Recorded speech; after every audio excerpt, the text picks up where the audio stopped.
Halo jemaat Tuhan, apa kabar?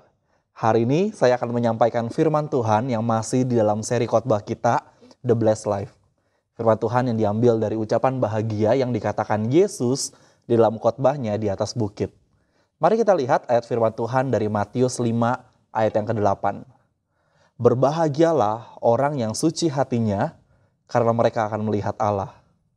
Orang yang suci hati artinya mereka yang memiliki hati yang bersih, atau dengan kata lain mereka yang berintegritas. Integritas bukan berarti kesempurnaan, atau orang tersebut adalah orang yang sempurna yang tidak pernah melakukan dosa. Nah, di dalam Kamus Besar Bahasa Indonesia, kata integritas memiliki arti keutuhan dan keefektifan seseorang sebagai insan manusia. Mutu, sifat, dan keadaan yang menggambarkan kesatuan yang utuh, sehingga memiliki potensi dan kemampuan memancarkan kewibawaan dan kejujuran. Integritas artinya kesatuan dan keutuhan, tidak terbagi-bagi atau terpisah-pisah. Integritas artinya autentik, asli, nyata, apa adanya. Motivasinya tidak tercampur dengan hal-hal lain. Apa yang dikerjakannya tulus dan tidak berpura-pura. Orang yang suci hatinya, yang memiliki integritas di dalam hidupnya, mereka adalah orang-orang yang disukai Tuhan. Pada saat bangsa Israel memilih Saul sebagai raja, mereka memakai kriteria-kriteria yang baik di pandangan mereka. Saul yang memiliki fisik yang bagus, seorang yang gagah dan tampan. Bangsa Israel melihat Saul sebagai orang yang pantas untuk menjadi pemimpin mereka karena perawakannya. Namun keputusan mereka nggak tepat. Tuhan tidak berkenan dengan sikap Saul, terutama hatinya. Ia bukan orang yang berintegritas. 1 Samuel 16 ayat yang ke-7, tetapi berfirmanlah Tuhan kepada Samuel, janganlah pandang parasnya atau perawakan yang tinggi, sebab aku telah menolaknya.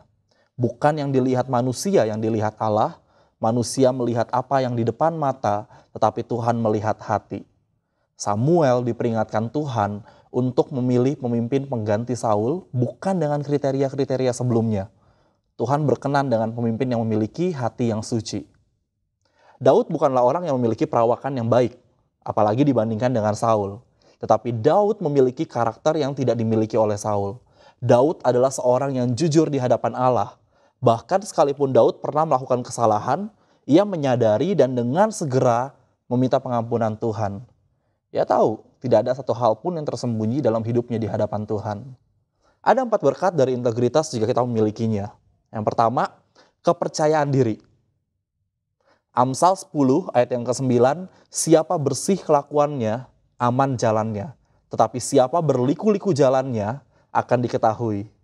Seseorang yang menyimpan hal-hal yang tidak benar di dalam hidupnya akan memiliki kekhawatiran yang berlebihan, bahkan sampai membuat orang tersebut hilang kepercayaan diri. Amsal 11 ayat 3, orang yang jujur dipimpin oleh ketulusannya, tetapi pengkhianat dirusak oleh kecurangannya. Yang kedua berkat dari integritas jika kita memilikinya adalah dikenang banyak orang. Legacy atau warisan adalah hal yang sangat penting bagi setiap orang. Apa yang akan Anda wariskan kepada anak cucu? Kisah-kisah Anda yang dikenal sebagai seorang yang berintegritas, atau seorang yang semasa hidupnya melakukan hal-hal yang jahat. Amsal 20 ayat 7 mengatakan orang benar yang bersih kelakuannya, berbahagialah keturunannya. Ayub 8 ayat 5 sampai yang ke-7. Tetapi engkau, kalau engkau mencari Allah dan memohon belas kasihan dari yang maha kuasa, kalau engkau bersih dan jujur, maka tentu ia akan bangkit demi engkau dan ia akan memulihkan rumah yang adalah hakmu. Maka kedudukanmu yang dahulu akan kelihatan hina, tetapi kedudukanmu yang kemudian akan menjadi sangat mulia. Ketiga, berkat dari integritas jika kita memilikinya, dipercaya. Orang yang memiliki integritas akan dengan sangat mudah dipercaya. Membangun kepercayaan bukan hal yang mudah, membutuhkan waktu dan bukti-bukti yang konkret. Contohnya seperti dalam persahabatan. 2 orang yang bersahabat karib tidak mungkin terjadi hanya dalam hitungan jam atau hari. Gak mungkin baru kenal, kemudian Anda memutuskan untuk menjadikan orang tersebut sahabat Anda. Anda langsung memberikan nomor handphone Anda, alamat rumah Anda, dan seluruh biodata lengkap Anda. Persahabatan membutuhkan waktu. Waktu di mana Anda bisa saling mengenal pribadi dan karakternya, sampai Anda tahu bahwa orang tersebut memiliki integritas dan layak menjadi sahabat Anda, layak mengenal Anda lebih dalam, bahkan mengetahui rahasia-rahasia Anda. Dan yang keempat, kita akan memperoleh upah di sorga. Matius 25 ayat yang ke-21, maka kata tuannya itu kepadanya, baik sekali perbuatanmu itu, hai hambaku yang baik dan setia. Engkau telah setia dalam perkara kecil, aku akan memberikan kepadamu tanggung jawab dalam perkara yang besar. Masuklah dan turutlah dalam kebahagiaan tuanmu. Orang yang memiliki integritas disukai oleh siapapun, bahkan termasuk Tuhan. Kita akan dengan mudah dianggap sebagai sahabat yang bisa dipercaya karena integritas yang kita miliki. Begitu juga kita dapat dengan mudah menjadi sahabat-sahabat Allah dengan integritas dalam hidup kita. Berbicara mengenai integritas, ada komitmen penuh yang menyangkut di seluruh area kehidupan kita, termasuk di dalam pekerjaan, pelayanan, keluarga, pertemanan, dan juga di dalam urusan keuangan. Mari kita lihat firman Tuhan di dalam Mazmur 15 ayat yang pertama sampai yang kelima. Mazmur Daud, Tuhan, siapa yang boleh menumpang dalam kemahmu, siapa yang boleh diam di gunungmu yang kudus, yaitu dia yang berlaku tidak bercela, yang melakukan apa yang adil, dan yang mengatakan kebenaran dengan segenap hatinya, yang tidak menyebarkan fitnah dengan lidahnya, yang tidak berbuat jahat terhadap temannya, dan yang tidak menimpakan cela kepada tetangganya, yang memandang hina orang yang tersingkir tetapi memuliakan orang yang takut akan Tuhan, yang berpegang pada sumpah walaupun rugi, yang tidak meminjamkan uangnya dengan makan riba, dan tidak menerima suap melawan orang yang tak bersalah. Siapa yang berlaku demikian tidak akan goyah selama-lamanya. Firman Tuhan yang kita baca ini adalah gambaran atau ciri-ciri orang yang berintegritas dan berkenan di hadapan Allah. Kita akan melihat 6 ciri orang yang berintegritas. Yang pertama, kita menjadi orang yang berintegritas pada saat menepati janji. Ini berbicara mengenai integritas dalam perkataan. Amsal 25 ayat 14, janji-janji yang tidak diwujudkan bagaikan awan dan angin yang tidak menurunkan hujan. Membuat janji adalah pekerjaan yang sangat mudah, tetapi lain halnya dengan menepati janji. Modal untuk membuat janji adalah hanya dengan perkataan atau mungkin pikiran. Sedangkan menepati janji, ada harga yang harus dibayar. Mungkin dengan uang kita, atau waktu kita, atau upaya-upaya yang harus kita lakukan untuk menepati janji tersebut. Ketika seseorang diajak pergi ke gereja, jawabannya iya, iya, iya. Dapat dengan mudah terucap, ya kan? Minggu ini ke gereja ya? Iya, jawabannya. Sampai hari Minggu tiba, janji kita harus ditepati. Biasanya orang yang suka ingkar janji akan memiliki 1001 cara untuk menyangkal. Duh, lagi gak enak badan nih. Atau ya, ternyata sudah ada janji sama klien. Atau banyak alasan lainnya yang dibuat untuk mengingkari janji. Ingat, menepati janji artinya ada harga yang harus dibayar. Mazmur 15 ayat yang keempat. Yang menepati janji biarpun rugi. Nah, kita lihat yang kedua, kita menjadi orang yang berintegritas pada saat membayar hutang-hutang kita. Integritas dalam keuangan. Mungkin bagi sebagian orang, ini bukan hal yang penting. Tetapi bagi Allah, ini adalah hal yang sangat penting. Mazmur 37 ayat yang ke-21. Orang jahat meminjam dan tidak dapat membayar kembali. Tetapi orang baik mengembalikan pinjamannya dengan kelebihan. Menganggap remeh hutang adalah hal yang tidak disukai Allah. Seperti halnya mengingkari janji.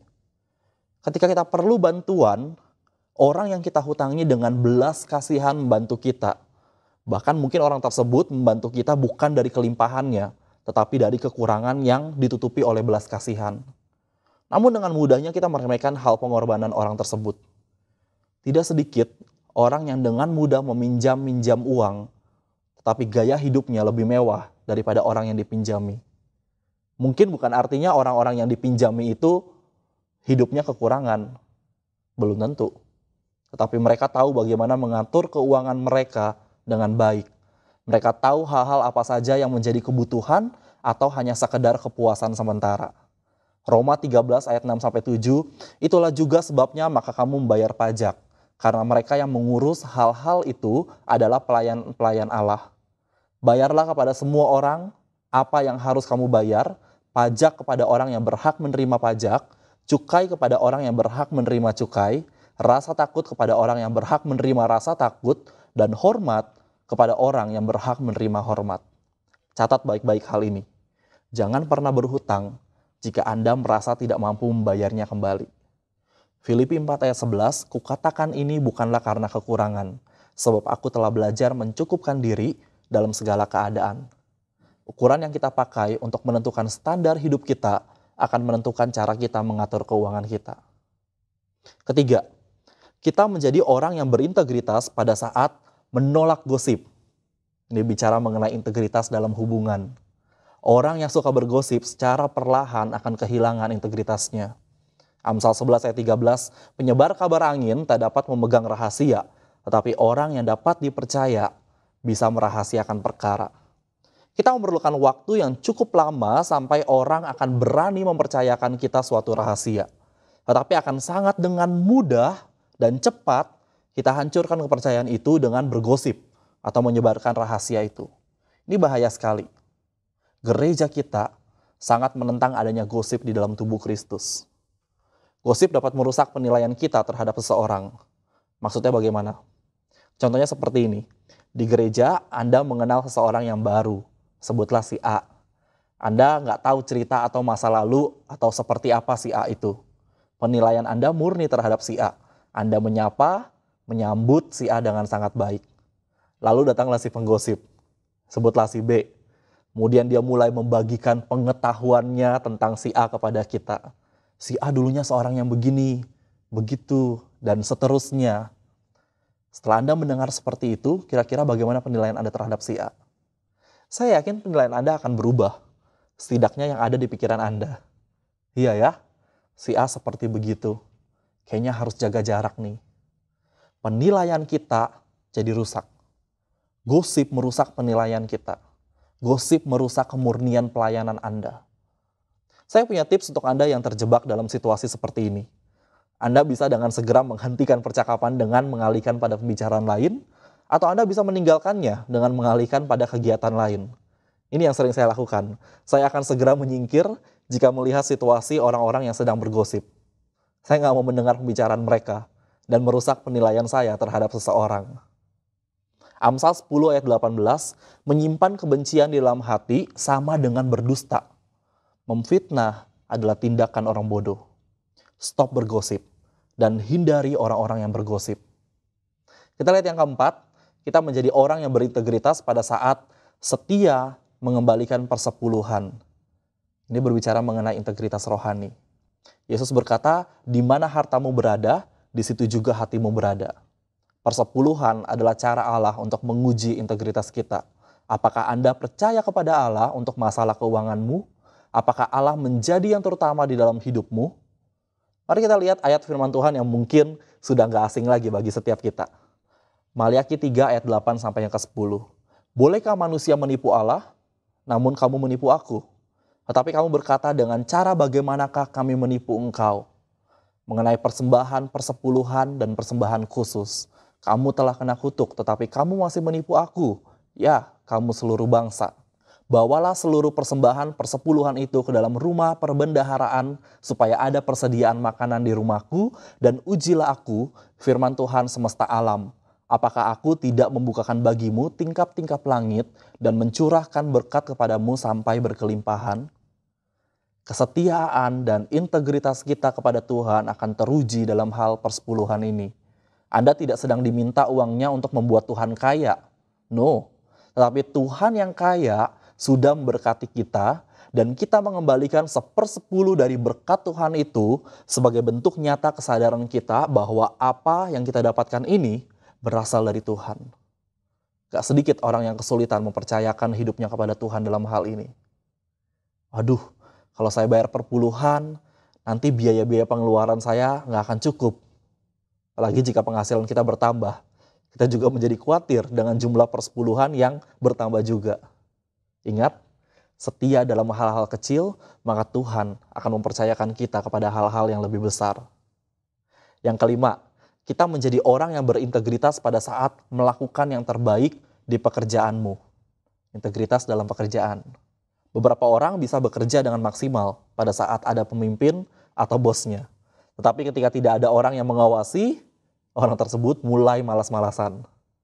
Masalah ini juga menjadi concern-nya Tuhan. Amsal 18 ayat 9, orang yang bermalas-malas dalam pekerjaannya sudah menjadi saudara dari si perusak. Siapa yang dimaksud si perusak? Orang-orang yang gak suka dengan keberhasilan perusahaan atau tempat bekerja itu. Mereka yang mau menghancurkan bisnis orang itu. Orang yang bermalas-malasan dalam pekerjaannya sama dengan mereka yang mau menghancurkan perusahaan atau bisnis itu. Kolose 3 ayat 22, hai hamba-hamba, taatilah Tuanmu yang di dunia ini dalam segala hal, jangan hanya di hadapan mereka saja untuk menyenangkan mereka, melainkan dengan tulus hati karena takut akan Tuhan. Di dalam dunia modern ini, kita mempunyai banyak pilihan. Kita tidak bekerja di tempat itu dengan paksaan. Karena kita melamar, kemudian ada interview yang menjelaskan kewajiban dan benefit yang kita dapat, kemudian kita setuju untuk bekerja di tempat itu. Jika nggak setuju, kita bisa membatalkan lamaran kita. Tetapi jika setelah setuju dan bekerja, kita bekerja dengan malas-malasan dan hanya menuntut menerima hak kita saja, ada yang salah dengan diri kita.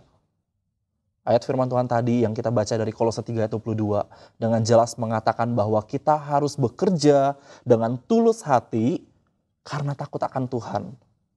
Artinya orang yang tidak bekerja dengan tulus hati adalah orang yang tidak takut akan Tuhan.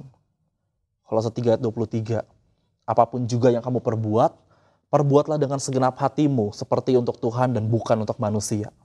Bayangkan, jika setiap orang bekerja dengan integritas, ini bisa menjadi kesaksian yang luar biasa bagi dunia. Orang-orang yang tidak mengenal Allah, melihat orang-orang percaya bekerja dengan luar biasa dan berintegritas, ini adalah sebuah kesaksian. Mari kita lihat yang keenam. Ini yang terakhir. Kita menjadi orang yang berintegritas pada saat menjadi apa adanya di depan orang lain. Ini berbicara mengenai integritas interpersonal. Ini merupakan tantangan terbesar di era digital sekarang ini. Dunia digital menuntut kesempurnaan. Apa yang ditampilkan haruslah sempurna. Diri mereka, tubuh mereka, hidup mereka, keluarga mereka, pekerjaan mereka, apapun itu semua harus terlihat sempurna. Integritas artinya tidak berpura-pura dan menjadi diri sendiri. Kita perlu menjadi pribadi yang otentik dan tidak perlu berusaha menjadi seperti orang lain. 2 Korintus 4 ayat yang kedua, kami tidak memakai cara-cara gelap yang memalukan. Kami tidak mau bekerja dengan licik atau memutarbalikan perkataan Allah. Kami melayani Allah dengan hati yang murni menurut kehendaknya. Sebab itu kami harapkan semua orang menilai kami dengan baik di dalam hati nuraninya. Usaha kita untuk menjadi sama seperti orang lain akan melelahkan. Ini sama seperti memakai topeng. Orang-orang akan menikmati performance kita yang menyenangkan mereka. Tetapi Anda tidak menikmatinya. Anda hanya akan kelelahan dengan semua itu. Ketika kita memakai topeng, kita tidak akan bertumbuh dengan benar. Topeng tersebut mungkin bisa menutupi satu spot, tetapi tidak dengan spot lainnya. Topeng bisa menutupi satu masalah, tetapi tidak dengan masalah yang lainnya. Pada waktu kita menghadapi masalah, reaksi yang benar adalah belajar untuk mengubah diri, bukan memakai topeng yang baru. Ketika kita bisa menerima diri kita apa adanya, kita juga akan belajar menerima kekurangan orang lain. Inilah yang dikatakan sebuah integritas. Mari kita berdoa.